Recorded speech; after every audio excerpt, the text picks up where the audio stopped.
বন্ধুরা সমস্ত গোলাপ পিঠেগুলো বানানো হয়ে গেছে। দেখতে কিন্তু খুব সুন্দর লাগছে, একদম খুবই সুন্দর লাগছে দেখতে, মনে হয় যে জ্যান্ত সাদা গোলাপ, ঠিক তেমনই লাগছে পিঠেগুলো। বন্ধুরা প্রত্যেকটা পিঠে কিন্তু খুব সুন্দর হয়েছে। আমি একটা ভেঙে আপনাদেরকে দেখাচ্ছি, আর ভিতরে কতটা পুর আছে, আর প্রত্যেকটা লেয়ারে কিন্তু পুরেই দেখুন, মুখে দিলে প্রত্যেকটা কামড়ে কিন্তু এই নারকেলের পুরটা পড়বে, আর খেতে কিন্তু অসাধারণ। নমস্কার বন্ধুরা, নিয়াজ কিচেনে সবাইকে স্বাগত জানাই। আজকে আবারও বেরিয়েছি নতুন রেসিপি নিয়ে। আজকে পিঠে বানিয়ে আপনাদের সঙ্গে শেয়ার করব। সেই পিঠেটা বানাবো পুরে ভরা, নারকেলের পুরে ভরা গোলাপ পিঠে বানিয়ে আপনাদের সঙ্গে শেয়ার করব। পিঠেটা হবে একদম নরম তুলতুলে। আর এই শীত পড়ে গেছে, এই শীতের দিনে তো পিঠে খেতে প্রত্যেকেই পছন্দ করে, সামনে পৌষ সংক্রান্তি, আর তার জন্যই আজকে আমি পিঠাটা বানিয়ে আপনাদের সঙ্গে শেয়ার করব। আপনারা প্রথম থেকে শেষ পর্যন্ত পুরো ভিডিওটা দেখবেন, আশা করি ভালো লাগবে। গোলাপ পিঠেটা বানানোর জন্য আমার লাগবে নারকেলের পুর। এখানে আমি আগে থেকে নারকেলের পুরটা বানিয়ে রেখেছি, নারকেল কুড়িয়ে আর গুড় দিয়ে এই পুরটা আমি বানিয়েছি। আর লাগবে বানাতে লাগবে, তার জন্য উনুনে কড়াই বসিয়ে দিয়েছি একটা কায়ের জন্য। প্রথমে দিয়ে দেবো জল। এই জলটা খুব ভালো করে ফুটিয়ে নিব, আর তার মধ্যে অল্প একটু লবণ দিয়ে দেবো। লবণ দিলে পরে এই কায়ের টেস্টটা অনেকটা বেড়ে যাবে, মানে পিঠের টেস্টটা। এখন আমি এই জলটা খুব ভালো করে ফুটিয়ে নেব। এটা বানানোর জন্য এখানে আমি ভেজা চালের গুঁড়ো নিয়েছি। এখন এইদিকে জলটাও কিন্তু খুব ভালো করে ফুটিয়ে নিয়েছি। এখন আমি এই চালের গুঁড়োগুলো অল্প অল্প করে দিব, আর কাইটে আমি নাড়াচাড়া করে এভাবে বানিয়ে নেব।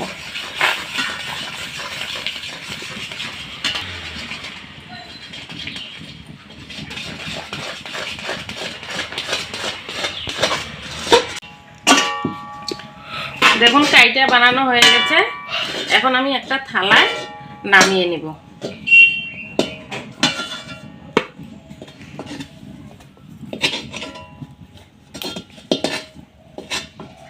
থালায় নামিয়ে নিয়েছি। এখন এই গরমে গরমে আমি এই কাইটা খুব সুন্দর করে হাত দিয়ে এইভাবে চেপে চেপে মেখে নেব। এই কাইটা যত সুন্দর হবে, আর পিঠেটাও কিন্তু খেতে খুব সুন্দর লাগবে। কাইটা খুব সুন্দর করে মেখে নিয়েছি। এখন এখান থেকে আমি লেচি কেটে নেব। এইরকম বড় করে লেচি কেটে নেব। লেচিগুলো এরকম হাত দিয়ে গোল গোল করে নেব।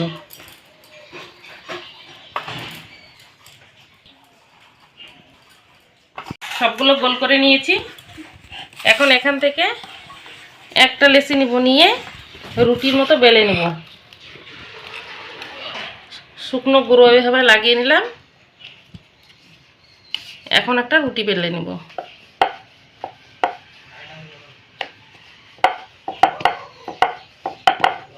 এখন একটা গ্লাস নিয়েছি, এই গ্লাস দিয়ে আমি গোল করে কেটে নেব।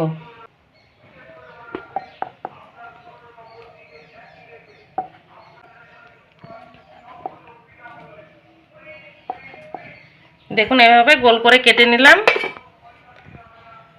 এখন আমি এখান থেকে উঠিয়ে নেব। এগুলো আমি আবারও যখন বেলে নিব, তখন ওগুলোর সঙ্গে একসাথে এইভাবে রুটির মতো বেলে নেব, মানে চারপাশে যেগুলো আছে এইগুলো। দেখুন একটা রুটি থেকে আমার 5টা হয়েছে। দেখুন এই লুচিগুলো, মানে লুচির মতো বেলেছি তো তাই লুচি বলছি। লুচিগুলো এরকম পরপর করে আমি সাজিয়ে এভাবে বসিয়ে দিলাম। আর যেখানে নারকেলের পুরটা বানিয়ে রেখেছিলাম, মাছ বরাবর এখানে আমি পুর দিয়ে দেব। এখন আমি এই পুরটা মাছ বরাবর দিয়ে দিয়েছি। এখন আমি এইভাবে ভাঁজ করে নেব।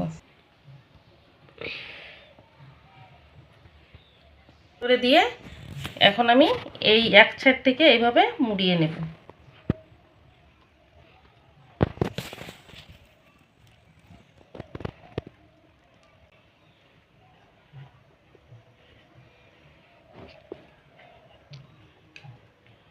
দেখুন বন্ধুরা, এই দেখুন গোলাপ পিঠেটা কত সুন্দর হয়েছে। এখন মাঝখানে আমি একটু নারকেলের পুর দিয়ে দিচ্ছি, মানে দেখতে আরো সুন্দর লাগবে তার জন্যই। এই দেখুন একটা বানানো হয়ে গেছে।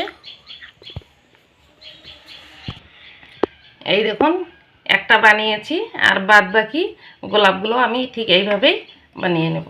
বন্ধুরা, আমি দুইভাবে এই গোলাপ পিঠেটা বানিয়ে দেখাবো। একভাবে তো দেখিয়েছি, এখন আমি আর একভাবে বানিয়ে দেখাচ্ছি। পরপর এইভাবে বসিয়ে দিলাম লুচিগুলো। এখন আমি মাছ বরাবর এইভাবে পুরটা দিয়ে দেব। মাছ বরাবর এইভাবে পুরটাকে বসিয়ে দিলাম। এখন আমি এক সাইড থেকে এইভাবে মুড়িয়ে নেব।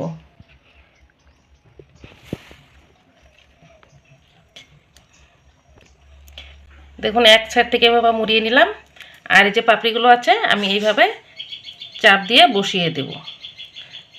এইভাবে মাছ বড় চাপ দিয়ে বসিয়ে দিলাম। এখন আমি এই মাঝখান দিয়ে কেটে নেব। আমি একটা বটি নিয়েছি, এই বটি দিয়ে মাছ বরাবর এই পিঠেটা কেটে নেব। বন্ধুরা, এটা একদম সহজ পদ্ধতিতে যে কেউ একবার দেখলেই এই পিঠেটা বানাতে পারবে। আমি তার জন্য একদম সহজভাবে এই পিঠেটা বানানো দেখিয়ে দিচ্ছি। একটা পিঠে দিয়ে দুটো গোলাপ হয়ে যাবে। আমি বটি দিয়ে কেটে নিচ্ছি, আপনারা কিন্তু ছুরি দিয়েও কেটে নিতে পারেন। এই দেখুন, আর পাপড়িগুলো আমি এইভাবে একটু এইভাবে চারপাশ দিয়ে এরকম করে দিচ্ছি। একটু পুর দিয়ে দেবো মাছ বরাবর, তাতে কিন্তু দেখতে পিঠেটা খুব সুন্দর লাগবে, তার জন্যই দিয়ে দেব। এই দেখুন, এইভাবে বানিয়ে নিয়েছি। আপনারা কিন্তু এইভাবেও বানিয়ে নিতে পারবেন। একটা গোলাপ বানাবেন, বানিয়ে মাছ বরাবর কেটে নিলে কিন্তু এই দুটো গোলাপ হয়ে যাবে। এই গোলাপটাকেও আমি এভাবে পুর দিয়ে দেব। বন্ধুরা, সমস্ত গোলাপ পিঠেগুলো বানানো হয়ে গেছে।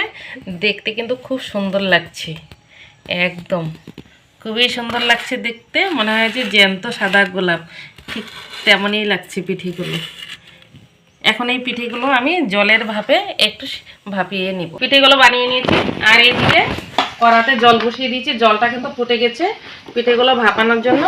আর আমি একটা ফুটো করা থালা নিয়েছি, এই থালাটা স্ট্যান্ডের উপরে থালাটা বসিয়ে দিলাম।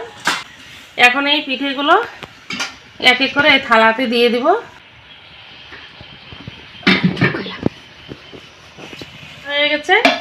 এখন আর একটা থালা দিয়ে আমি চাপা দিয়ে 5 মিনিট ভাপিয়ে নেব। এখন বন্ধুরা, 5 মিনিট আমি ভাপিয়ে নিয়েছি। এখন আমি এই ঢাকাটা খুলে দেখব পিঠেগুলো কেমন হয়েছে। এই দেখুন, 5 মিনিট পর ঢাকাটা খুলে নিলাম। এই দেখুন, পিঠেগুলো কিন্তু খুব সুন্দর হয়েছে, একদম নরম তুলতুলে হয়েছে। আর দেখতে যা সুন্দর হয়েছে, খুব সুন্দর হয়েছে দেখতে। এখন আমি এই থালাটা কড়া থেকে নামিয়ে নেব। পিঠেগুলো নামিয়ে নিয়েছি। এখন আমি একটু ঠান্ডা করে তারপরে আপনাদেরকে দেখাবো। ওরা পিঠেগুলো ঠান্ডা করে নিয়েছি। এই দেখুন কতটা ঠান্ডা হয়ে গেছে। আর আমি এই থালাতে উঠিয়ে নিচ্ছি।